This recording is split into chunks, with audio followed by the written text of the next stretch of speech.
एक दो तीन सुनो कहानी हर दिन। फूटा घड़ा। किसी गांव में एक पानी भरने वाला व्यक्ति रहता था।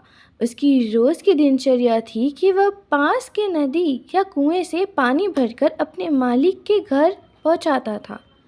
इस काम के लिए वह एक लकड़ी के डंडे का उपयोग करता था, जिसके दोनों सिरों पर वो दो बड़े घड़े बांध रखा था। इन दोनों में से एक पूरी तरह सही और मजबूत था, जबकि दूसरा घड़ा फूटा हुआ था।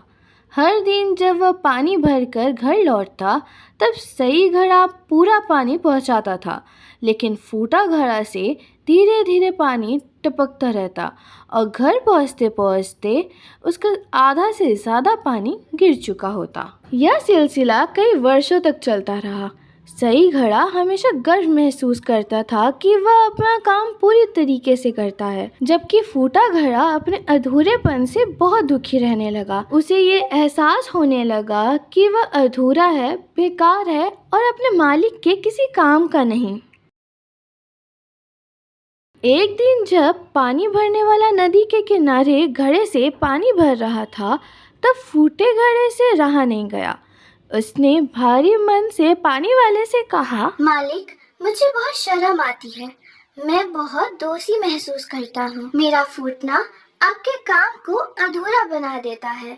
मैं नहीं चाहता कि मेरी वजह से आपकी मेहनत बेकार जाए। कृपया आप मुझे फेंक दीजिए और मेरी जगह एक नया सही घड़ा ले आइए, ताकि आप अपना पूरा पानी ले जा सके। पानी लाने वाला व्यक्ति घड़े की बात सुनकर मुस्कुराया और बोला, प्यारे घड़े, तुम इतना दुखी ना हो। मुझे कल तुम्हें एक चीज़ दिखानी है। कल जब हम पानी लेने चलेंगे, तब रास्ते में ध्यान देना। फूटा घड़ा कुछ समझ नहीं पाया, लेकिन उसने चुपचाप हाँ में सिर हिला दिया।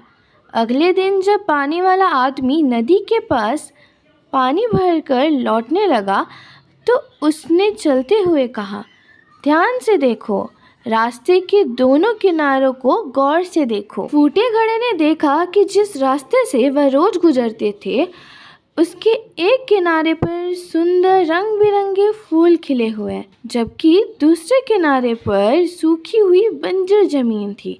घड़े को यह देखकर आश्चर्य हुआ और उसने पूछा, मालिक, ये कैसे हुआ? एक तरफ तो हरियाली और फूल खिले हैं, जबकि दूसरी ओर सब सूखा पड़ा है। पानी लाने वाले व्यक्ति ने मुस्कुराते हुए कहा, तुम्हारी दरारों से जो पानी टपकता था, वह इस रास्ते पर पड़ी जमीन को सींचता रहा। मैंने यह जानते हुए कि तुम फूटे हुए हो, रास्ते के किनारे फूलों के बीज बो दिए थे। हर दिन जब हम पानी लाने और ले जाने को काम करते थे, तब तुम अनजाने में ही इन बीजों को पानी देते रहे। और देखो, अब यहाँ कितने खूबसूरत फूल खिल चुके हैं। इन फूलों से मैं रोज़ मंदिर में भगवान की पूजा करता हूँ और गांव के लोग भी इनसे खूब खुश रहते हैं।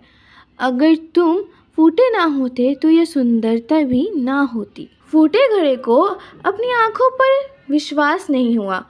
उसे अपनी कमजोरी एक अनमोल ताकत लगने लगी। अब वह खुद को बेकार नहीं, बल्कि महत्वपूर्ण समझने लगा। उसे एहसास होने लगा कि उसकी दरारें भी किसी के काम आने लगी और उसकी मौजूदगी से ये दुनिया थोड़ी और खूबसूरत बन गई थी। इस कहानी से हमें यह सीख मिलती है कि हर किसी में कोई ना कोई कमजोरियां होती है, लेकिन वह कमजोरियां ही हमें अनोखी बनाती है। हर इंसान में कोई ना कोई विशेषता होती है जो दूसरों के लिए उपयोगी हो सकती है।